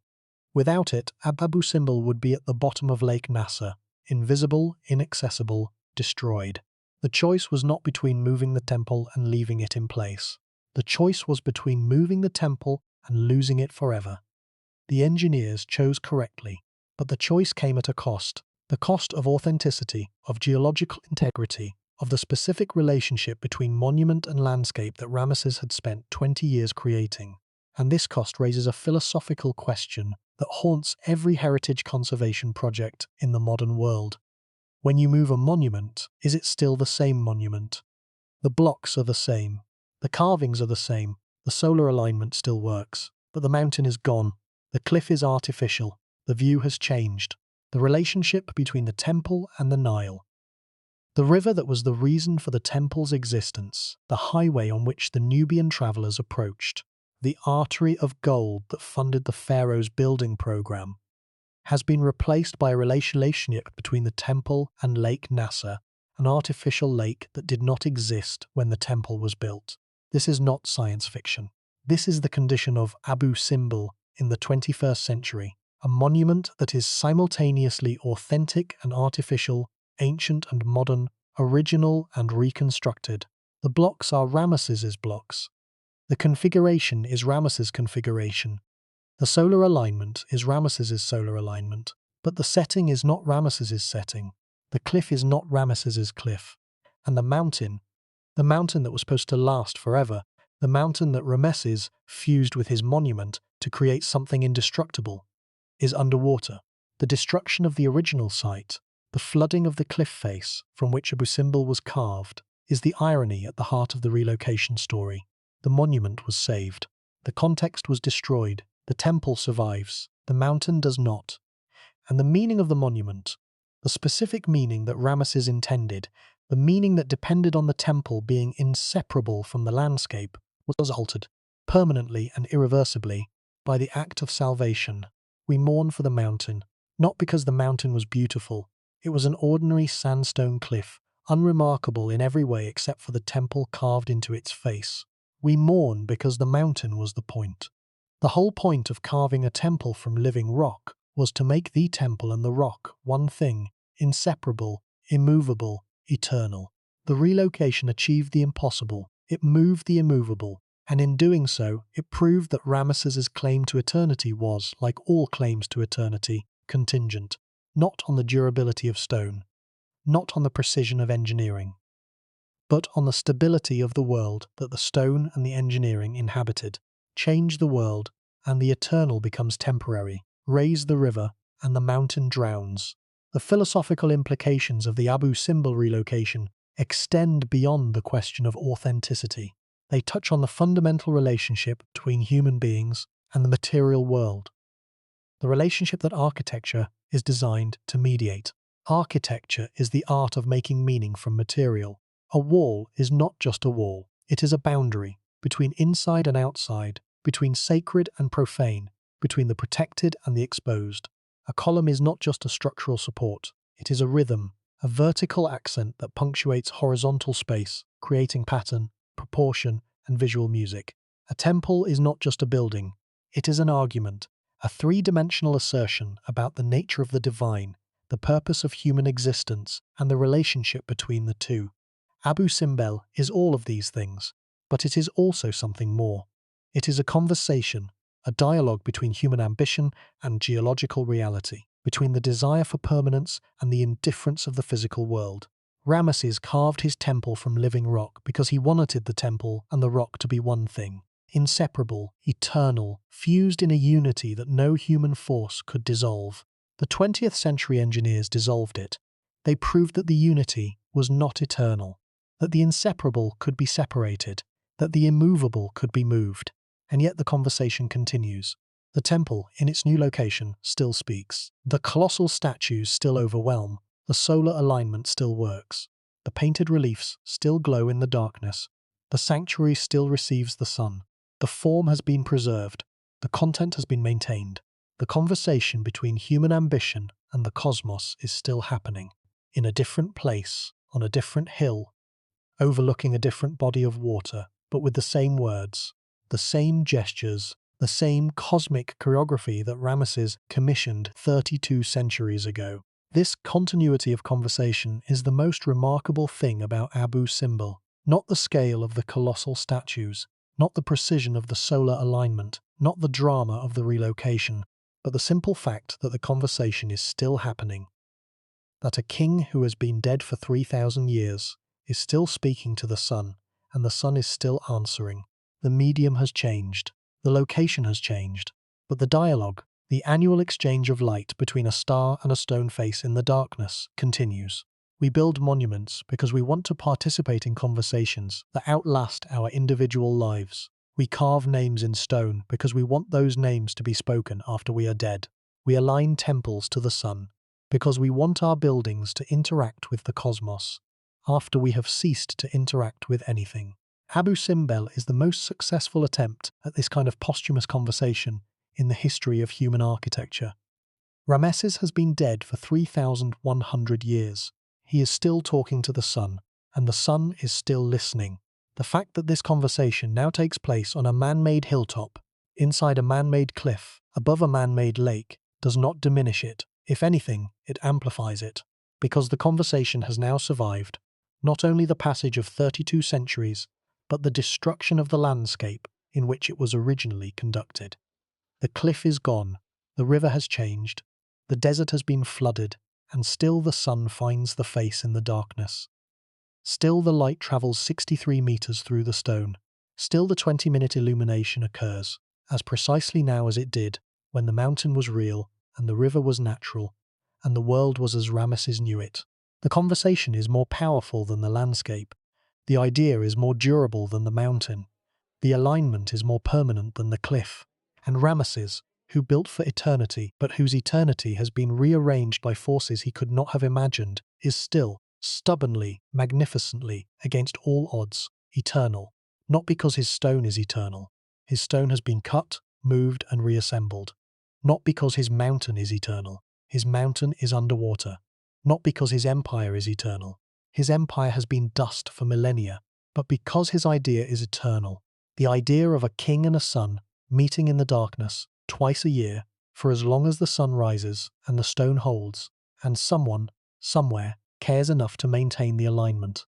The engineers who relocated Abu Simbel were the latest in a long line of caregivers, the latest inheritors of the responsibility that Ramesses placed on the world when he carved his temple from the mountain, the priests who maintained the temple for 13 centuries, the sand that buried it and inadvertently preserved it for another 13 centuries, the explorers who rediscovered it, the archaeologists who excavated it, the engineers who saved it. Each of them, in their way, maintained the conversation. Each of them kept the alignment. Each of them ensured that when the sun rose on the 22nd of February and the 22nd of October, there would still be a face in the darkness to receive it. And the responsibility continues. The temple requires maintenance, the sandstone requires conservation, the artificial dome requires structural monitoring, the solar alignment requires verification. Each generation must do its part, must contribute its labor, its expertise, its funding to the ongoing project of keeping Ramesses' conversation with the sun alive. The project has no end date. It will continue as long as the temple stands and the sun rises, and human beings continue to believe that a 3,200-year-old conversation between a king and a star is worth preserving. It is worth preserving. It is one of the most beautiful things that human beings have ever made. And its beauty is not in the stone, or in the scale, or in the engineering, or even in the solar alignment, extraordinary as that is. Its beauty is in the persistence, in the stubborn, relentless, 3-millennium refusal to stop talking to the sun, in the faith that someone carved a message into a mountain and the cosmos answered, in the miracle that 32 centuries later, the cosmos is still answering. The sun rises, the light enters, the darkness parts, the face is illuminated, and the conversation, the oldest conversation between a human being and a star, continues. The Nefertari temple at Abu Simbel poses its own set of questions about the relationship between royal power and personal devotion. Nefertari was not the only wife of Ramesses II. He had at least 8 principal wives, and possibly more than 200 consorts over his 66-year reign. But Nefertari held a position of exceptional prominence. Her title, Great Royal Wife, was the highest title that a queen could hold. Her involvement in state affairs was active and documented. She corresponded with Pudu-Hepa, the Queen of the Hittites, in her own name. And her tomb in the Valley of the Queens is the finest royal tomb ever discovered in the Theban necropolis. The decision to build a temple for Nefertari at Abu Simbel was unprecedented. In the entire 3,000-year history of pharaonic Egypt, only one other queen had received a rock-cut temple of her own, Tia, the wife of Amenhotep III, who received a small temple at Sadenga in Nubia. But Nefertari's temple at Abu Simbel was larger, more elaborate, and more prominent than Tia's. It stood beside the great temple of Ramesses, visible from the same stretch of river, part of the same architectural composition. And on its facade, Nefertari was depicted at the same scale as the king, 10 meters tall, standing between the colossal figures of Ramesses, equal in size, equal in visual authority, equal in divine status. This equal scaling is almost unique in Egyptian art. Egyptian conventions of hieratic scaling dictated that figures be sized according to their social status, not their physical stature. The king was always largest, the queen was always smaller, the children were smallest of all. The departure from this convention at Abu Simbel is so striking that it demands explanation. Was Nefertari's equal scaling a personal tribute from a devoted husband? Was it a political statement about the queen's role in the 19th dynasty? Was it a theological assertion about Nefertari's identification with the goddess Hathor, whose divine status might justify equal scaling with the king?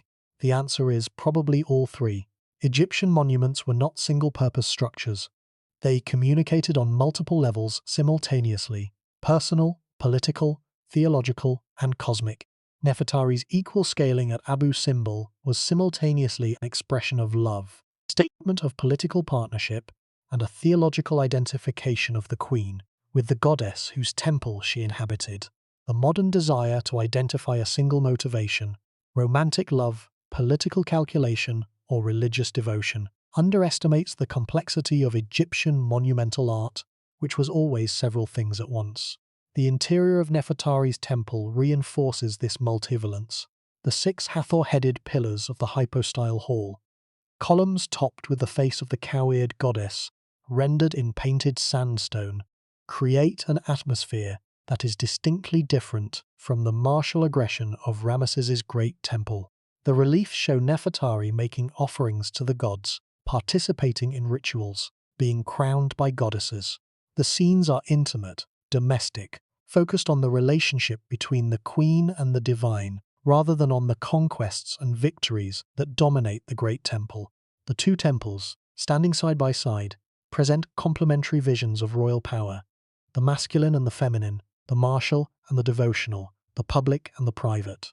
The small carved figure of Hathor as a cow, emerging from the rear wall of the sanctuary in the small temple, is one of the most beautiful and unusual images in Egyptian temple art. The goddess appears to be walking out of the mountain, her body half carved, half embedded in the rock, as if the mountain itself were giving birth to the divine. The image is a metaphor for the entire temple, a sacred space carved from the mountain, a divine presence revealed from the rock, a goddess born from the earth. And Nefertari, identified with Hathor, shares in this birth, her temple, like the goddess, emerging from the mountain, permanent, beautiful, divine. The loss of Nefertari, who died around the 24th year of Ramesses' reign, must have been a personal blow to the king. His reign continued for another 42 years after her death. He married other queens. He fathered more children. He continued to build, but he never built another temple for a queen. The Abu Simbel temple of Nefertari remained unique, the only monument of its kind, a one-time gesture of devotion that was never repeated, that stands now as the most eloquent expression of personal love in the history of ancient Egyptian architecture. And the inscription on the facade, the one that reads, in part, Nefertari, for whose sake the very sun does shine, is still there, still legible, still carved in sandstone on a cliff face in the Nubian desert, still saying, in the language of the pharaohs, what anyone who has ever loved someone would want to say, that the world is brighter because you are in it, that the sun itself shines for you, 3,200 years old, and still true. The role of Nefertari in the Abu Simbel program deserves further examination because it reveals dimensions of New Kingdom royal ideology that are often overlooked. The inscription on the facade of the small temple states that Ramesses built it for the chief queen Nefertari, beloved of Mut, for whose sake the very sun does shine. This phrase has been interpreted by modern commentators as an expression of romantic love, and there is no reason to doubt that it contains that dimension. But it also contains political and theological dimensions that are equally important. The phrase, for whose sake the very sun does shine, is not merely a compliment. It is a theological claim. It asserts that Nefertari is so intimately connected to the solar cycle that the sun itself exists, in part, for her benefit. This claim identifies Nefertari not as a passive recipient of divine favor, but as an active participant in the cosmic order. She is not merely the wife of a sun king. She is the reason the sun shines. The distinction is subtle but profound. It places Nefertari at the center of the cosmic mechanism, not at its periphery, and it justifies the unprecedented equal scaling of her statues on the facade. If the sun shines for Nefertari, then Nefertari is the equal of the king who commands the sun. The identification of Nefertari with the goddess Hathor, which the small temple makes explicit, reinforces this cosmic role. Hathor was the goddess of love, beauty, music, and joy, but she was also a solar goddess.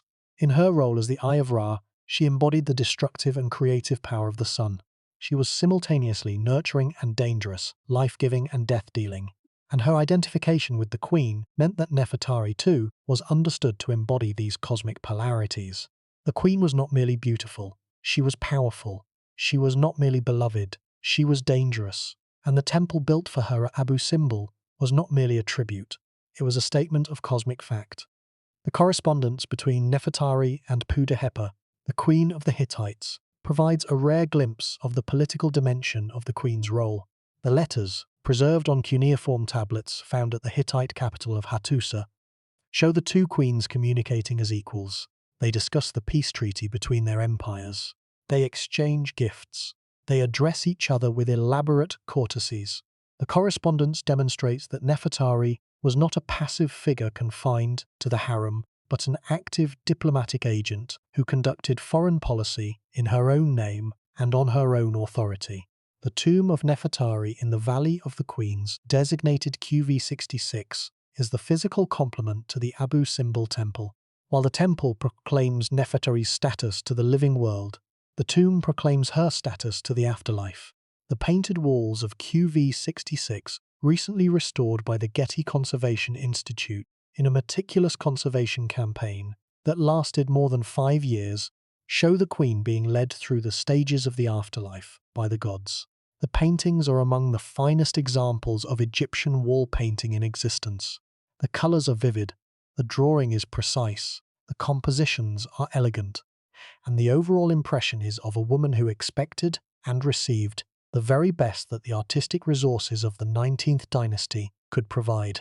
The relationship between the Abu Simbel temple and the Valley of the Queen's tomb tells us something important about the geography of devotion in the 19th dynasty.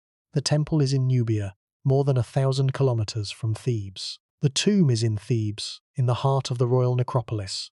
Together, they span the full length of the Egyptian state, from the capital to the frontier, from the center to the edge. Ramesses' devotion to Nefertari was not confined to a single location. It was inscribed across the entire landscape of his kingdom. The temple at the southern frontier, the tomb at the capital, the obelisks and statues and inscriptions at every temple in between. The devotion was total, comprehensive, and permanent. It was, in architectural terms, the most thorough expression of personal love in the history of the ancient world, and it endures. The temple stands at Abu Simbel, relocated but intact. The tomb stands in the Valley of the Queens, conserved and restricted to a small number of visitors per day to protect the painted surfaces. The inscription on the temple facade still reads, "Nefertari, for whose sake the very sun does shine." The painted walls of the tomb still show the Queen walking among the gods. And the woman they celebrate, who died roughly 32 centuries ago, is remembered, known, and honoured to this day. Not because she was powerful, although she was. Not because she was beautiful, although she was. But because someone loved her enough to carve her story into a mountain and to paint her afterlife on the walls of the most beautiful tomb in Egypt. The love is in the stone. The love is in the paint. The love is in the inscription that has survived 32 centuries of sand and flood and relocation, and still says, clearly and simply, what the king felt for his queen. That the sun itself shines for her, that she deserves a temple of her own, that her image should stand the same height as the king's, that she is equal, that she is divine, that she is loved. These are not small claims. They are carved in stone at the edge of the world. They were meant to last forever. And they have lasted. Not forever, nothing lasts forever, but long enough for the claim to be heard across 32 centuries. Long enough for the love to be recognizable. Long enough for the inscription to move anyone who reads it, in any language, in any century, because the sentiment it expresses is not pharaonic or Egyptian or ancient. It is human. It is universal.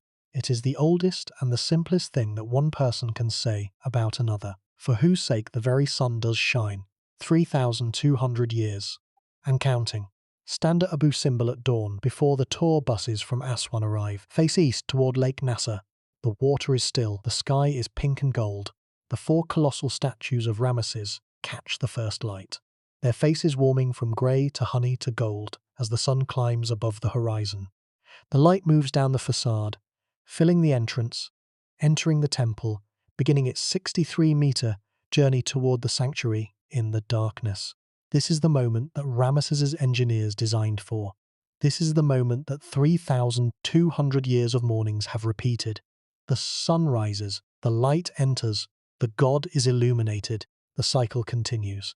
And the fact that this moment now takes place on an artificial hill, above an artificial lake, inside an artificial cliff, the fact that every element of the setting has been changed while the moment itself persists, is the deepest lesson that Abu Simbel has to teach.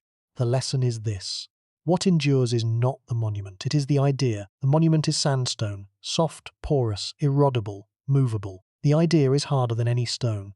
The idea that a beam of sunlight should travel 63 meters through a mountain to illuminate the face of a god king on 2 specific days of the year has survived the destruction of the mountain, the flooding of the valley, the relocation of the temple, and the passage of 32 centuries. The sandstone has been cut, transported, and reassembled. The idea is intact. This is what Ramesses understood, whether he articulated it or not. He did not build Abu Simbel out of stone. He built it out of an idea, the idea of a king so powerful that even the sun obeyed him, that even the cosmos acknowledged his divinity, that even the geometry of the earth and sky conspired to honor his name. The stone was the medium, the idea was the message, and the message, unlike the medium, cannot be cut into blocks and reassembled. It either persists or it does not. At Abu Simbel, it persists. The UNESCO relocation demonstrated something that Ramesses could not have imagined, that a monument can be separated from its geological context and still function. The temple was designed to be permanent by being immovable. The relocation proved that immovability was not necessary for permanence. What was necessary was precision, the precise orientation of the axis, the precise depth of the corridor, the precise position of the sanctuary statues relative to the entrance. Get these right, and the solar alignment works regardless of whether the temple is in a cliff or on a hilltop. The sun does not care about geology, the sun cares about geometry, and the geometry, faithfully reproduced by the 20th century engineers, continues to produce the same result that the 13th century BC engineers designed. The relocation of Abu Simbel was not just an engineering achievement, it was a philosophical demonstration, a proof that the essence of a monument is not its material but its form. The material can be replaced, the blocks can be moved, the cliff can be destroyed, but the form, the proportions, the alignments, the spatial relationships can be preserved. And if the form is preserved, the monument is preserved, not in the same way, not in the same place, but in the same spirit, the same idea, the same beam of light, finding the same face, in the same darkness, at the same moment of the year. This has implications far beyond Abu Simbel. Every monument in the world faces threats, from climate change, from rising sea levels, from earthquakes, from war, from neglect. The conventional approach to heritage conservation is to preserve monuments in place, to stabilize them, to protect them, to prevent their deterioration. Abu Simbel demonstrated that, when preservation in place is impossible, relocation is an alternative, a radical, expensive, technically demanding alternative, but an alternative that works. The precedent has been applied since, to the temples of Philae, which were also relocated to escape Lake Nasser, and to various other monuments around the world threatened by flooding, development, or environmental change. But the precedent also raises uncomfortable questions. If a monument can be moved, is there any reason not to move it? If the essence of a monument is its form rather than its location, does location matter at all? Could Abu Simbel be moved to New York, to Tokyo, to a museum in London, and still be Abu Simbel? The question is not absurd. The Luxor obelisk stands in Paris. The Elgin marbles stand in London. The Temple of Dendur stands in the Metropolitan Museum of Art in New York. Each of these is an Egyptian monument that has been separated from its original context and relocated to a foreign setting. Each of them retains its form. Each of them has lost its place. Abu Simbel is different because it was relocated within Egypt, moved to a new site that is near the original, that overlooks the same river, or rather, the lake that replaced it, that faces the same sunrise. The displacement was minimal. The context was partially preserved. But the principle is the same. The monument was separated from its geological setting, its landscape, its specific relationship to the earth, and the fact that it still works, that the solar alignment still functions, that the colossal statues still overwhelm, that the facade still impresses, suggests that what we value in monuments is not, finally, their location. It is their form, their design, their idea. Ramesses would have understood this. He was, after all, the greatest propagandist of the ancient world. He knew that the power of a monument lay not in its stone but in its message. The stone was the delivery system. The message was the payload. And the message, I am Ramesses, the god king, the warrior, the beloved of the sun, has been delivered, without interruption, for 32 centuries, through sand and flood and earthquake and relocation, through the fall of the pharaohs and the rise of Rome and the coming of Christianity and Islam, through the burial and the rediscovery and the threatened destruction and the salvation. The message endures. The stone has been rearranged, but the message endures. The wider legacy of the Abu Simbel rescue extends far beyond the physical preservation of a single monument. The campaign established the legal and institutional framework for international heritage protection that governs conservation practice to this day. The UNESCO World Heritage Convention, adopted in 1972, was a direct outgrowth of the Abu Simbel experience. The convention established the principle that certain cultural and natural sites possess outstanding universal value, value that transcends national boundaries, and that places an obligation on the entire international community to ensure their preservation. The World Heritage List, now containing more than 1,000 sites in more than 160 countries, is the institutional embodiment of this principle, and the principle itself was forged at Abu Simbel, where 50 nations united to save a monument that belonged, in the deepest sense, to all of them. The Abu Simbel rescue also established a precedent for the role of engineering in conservation. Before Abu Simbel, conservation was primarily understood as a passive activity, the protection of monuments from further deterioration through stabilization, cleaning, and minimal intervention. After Abu Simbel, conservation came to include active intervention, the physical alteration of a monument's position, its structural support, or its environmental context in order to ensure its survival.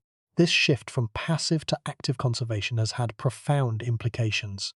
It has enabled the saving of monuments that would otherwise have been lost, not only in Nubia but around the world, wherever rising waters, subsidence, or environmental change have threatened irreplaceable structures. But active conservation also raises ethical questions that passive conservation does not. When you stabilize a monument in place, you preserve its relationship to its setting. When you move a monument to a new location, you alter that relationship, sometimes subtly, sometimes fundamentally. The question of how much alteration is acceptable, how far a monument can be moved, how much its setting can be changed, how many original elements can be replaced before it ceases to be the same monument, is one of the central debates in modern heritage philosophy. And Abu Simbel is the case study that initiated the debate. The answer at Abu Simbel has been pragmatic rather than philosophical. The temple was moved because the alternative was its destruction. The setting was changed because the original setting was about to be submerged. The artificial cliff was constructed because the alternative was no cliff at all. Each decision was made on practical grounds. The survival of the monument took precedence over the preservation of its context. And the result, while not perfect, is better than the alternative by any measure. An Abu Simbel on an artificial hill is infinitely better than an Abu Simbel at the bottom of a lake. But the pragmatism has a cost. The relocated Abu Simbel is not the same as the original. It is a faithful reproduction, a meticulous reassembly, an engineering triumph. But it is not the same. The mountain is gone. The cliff is artificial. The view has changed. The relationship between the temple and the Nile has been replaced by a relationship between the temple and a lake. These changes are visible, measurable, and permanent, and they remind us that even the most ambitious conservation effort cannot fully preserve the thing it saves. Something is always lost. The question is whether what is saved outweighs what is lost. At Abu Simbel, the answer is unequivocal.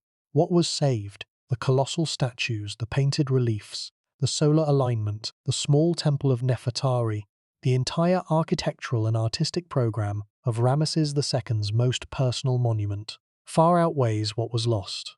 The mountain was a container, the temple is the content, and the content has been preserved with a fidelity that astonishes even the most critical observers, in a new container that serves its purpose admirably.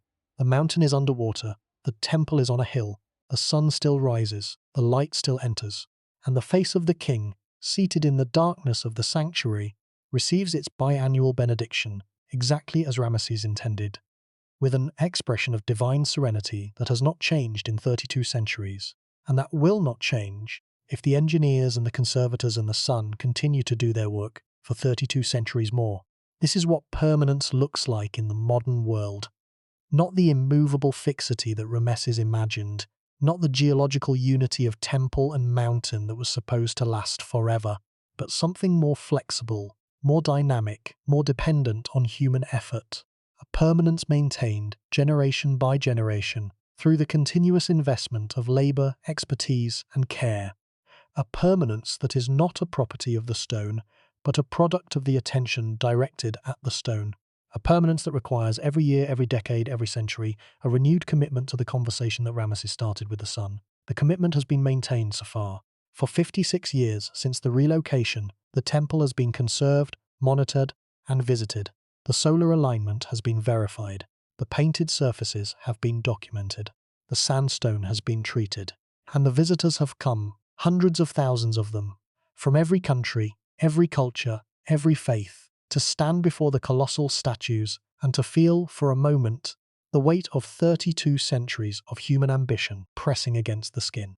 That weight is the final gift of Abu Simbel, not the gift of the stone or the scale or the engineering or even the solar alignment, the gift of the weight, the feeling of standing in the presence of something that is older than your language, older than your country, older than your religion, older than anything you have ever known.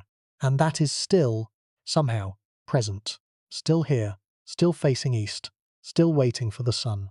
Ramesses' eternal monument is not eternal in the way he intended, but it is eternal in a way he could not have imagined, maintained not by the immovable geology of a cliff, but by the movable, renewable, inexhaustible resource of human attention. As long as people care about Abu Simbel will endure, and people, so far, have not stopped caring. 32 centuries of caring, 56 years of post-relocation caring, and counting. The sun rises, the light enters, the conversation continues. The relationship between Abu Simbel and the other Nubian temples of Ramesses II places the monument in a broader strategic context. Abu Simbel was not an isolated commission. It was part of a network of temples that Ramesses built along the Nile in Lower Nubia, each one serving a specific political and religious function within the broader program of Egyptian imperialism in the south.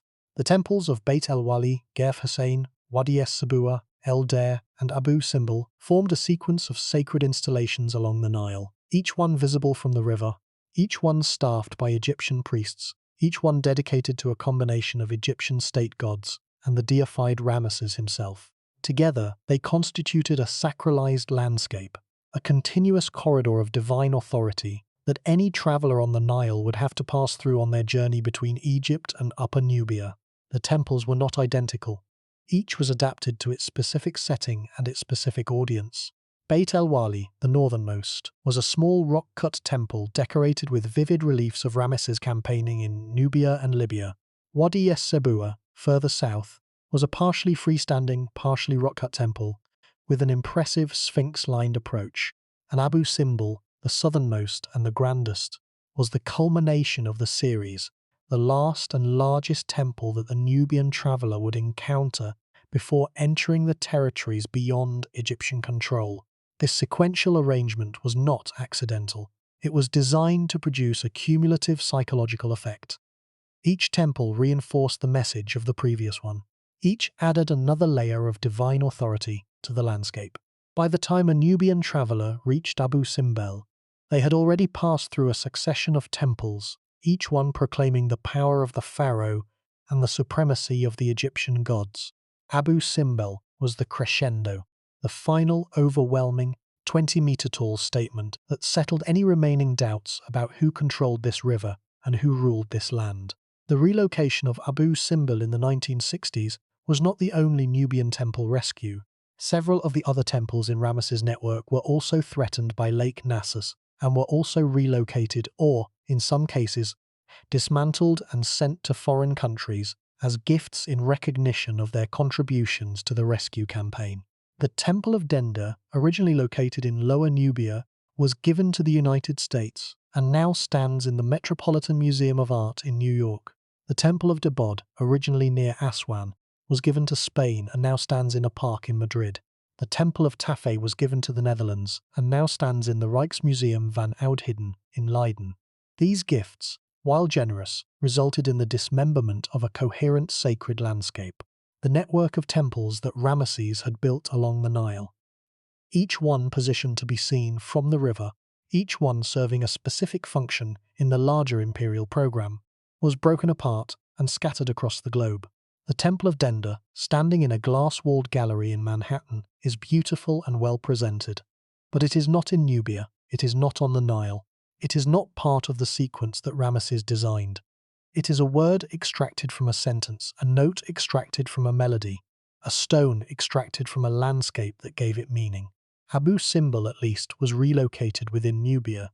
It still overlooks the Nile, or what the Nile has become, in the form of Lake Nasser. It still faces east, it still catches the sunrise, and it still occupies its position at the southern end of the Nubian temple sequence, even though most of the other temples in the sequence have been moved or destroyed or sent to museums on other continents.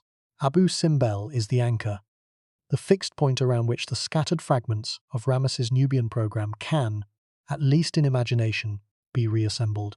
And the reassembly, however imaginary, is important, because it is only in the context of the larger program that Abu Simbel achieves its full meaning. The temple is not just a monument to Ramesses' personal glory, it is a component of a strategic system, a system designed to project power, to assimilate populations, and to sacralize a landscape. The colossal statues are not just portraits, they are sentinels. The solar alignment is not just an astronomical trick, it is a theological claim. And the temple as a whole is not just a building, it is a statement, the most emphatic, most permanent, most overwhelming statement that one civilization has ever made about its authority over another. That statement has outlasted the authority it proclaimed. Egypt no longer controls Nubia. The gold mines that funded Ramesses' building program are long exhausted. The peoples of Nubia, the Medjay, the Nessi, the cultures of Kush have their own modern descendants, their own nations, their own identities. The imperial relationship that Abu Simbel was designed to enforce is history. But the temple endures. And the message, I am Ramesses, I am eternal, I am here, endures with it. Not as a living political claim, not as a functioning instrument of imperial power, but as a record, a testament, a 3,200-year-old echo of an ambition so vast that even the destruction of the mountain that housed it was not enough to silence it. And the modern experience of Abu Simbel has acquired its own rituals and its own mythology. The pre-dawn convoy from Aswan, a caravan of tourist buses and private cars that departs at 3 in the morning and drives for 3 hours through the desert darkness, has become a pilgrimage in its own right. The journey is uncomfortable, the hour is ungodly, and the destination is a car park in the middle of the Nubian desert. But the reward, the sight of the colossal statues emerging from the darkness as dawn breaks over Lake Nasser, the golden light warming the sandstone, the 4 faces of Ramesses catching the first rays of the sun that they were designed to catch 32 centuries ago, is, by the testimony of virtually every visitor who has experienced it, worth every minute of the journey. The dawn arrival has become the standard way to experience Abu Simbel. Most visitors see the temple in the first hours of daylight, when the facade is fully illuminated and the interior is accessible. By midday, the heat is extreme. Summer temperatures at Abu Simbel regularly exceed 50 degrees Celsius, and most visitors have departed. In the afternoon, the temple is nearly empty, and by evening, it is silent. The car parks deserted, the visitor centre closed, the colossal statues staring into the gathering dark. This daily cycle of visitation and abandonment echoes the ancient cycle of the temple itself. In its original function, Abu Simbel was not continuously occupied. The temple was staffed by a rotating priesthood that performed daily rituals, but that may not have maintained a permanent presence at the remote site. The temple would have experienced periods of activity during festivals, during royal visits, during the twice-yearly solar alignments, and periods of quiet. The daily cycle of modern tourism, with its morning rush and its afternoon silence, recreates something of this ancient rhythm. The temple is activated by human presence and then returned to its solitude, and the solitude of Abu Simbel is profound. The temple is located in one of the most remote and sparsely populated regions of Egypt. The nearest town, Abu Simbel village, is small and oriented almost entirely toward the tourism industry. Beyond the village, the Nubian desert extends in every direction: sand, rock, heat, and silence. The isolation that made Abu Simbel strategically important in Ramesses' time, its position at the frontier of the empire, at the edge of the known world, makes it atmospherically powerful in modern times. The temple feels far away from everything, far from Cairo, far from Luxor, far from the tourist circuit of the Nile Valley. It feels, in a way that few archaeological sites can match, like a place at the end of the world. And it is at the end of the world that Ramesses chose to build his most personal monument. Not at Thebes, where the court resided, not at Memphis, where the administration was based, not at Ramesses, the new capital he built in the delta, but here, at the southern frontier, in the desert, at the edge of everything. The choice tells us something about Ramesses that the colossal statues cannot, that, for all his ego, for all his propaganda, for all his self-aggrandizing construction, the pharaoh understood that the most powerful gesture is the one made at the furthest remove. The temple at the frontier is more impressive than the temple at the capital because it demonstrates the reach of the king's power. Ramesses could build anywhere. He chose to build at the end of the world. And the end of the world, 32 centuries later, has become the destination that defines his legacy. The colossal statues face east. They have faced east since the day they were carved. They faced east from the original cliff. They face east from the artificial hill. They will face east when the last tourist has departed and the last conservator has packed their tools, and the last morning light has crossed the 63 meters of darkness and found the face of the God King in the sanctuary. They face east because the sun rises in the east, because creation comes from the east, because Ramesses wanted his monument to greet the dawn, every morning, every sunrise from the first day of the temple existence to the last. The last day has not come. 32 centuries have passed and the last day has not come. The mountain drowned but the temple survived. The cliff crumbled but the face endured. The river rose but the sun still enters. And the four colossal figures of Ramesses II, seated on their thrones at the entrance to the greatest rock-cut temple in the world, still watch the eastern horizon with the patient, impassive, divine serenity of a king who has been dead for 3,000 years and who shows no sign whatsoever of being finished. So what is Abu Simbel? It is Ramesses II's eternal monument, a temple carved from the living rock of a Nubian cliff, decorated with the largest rock-cut statues in the ancient world, aligned with the sun so precisely that twice a year a beam of light penetrates 63 meters of darkness to illuminate the face of a god.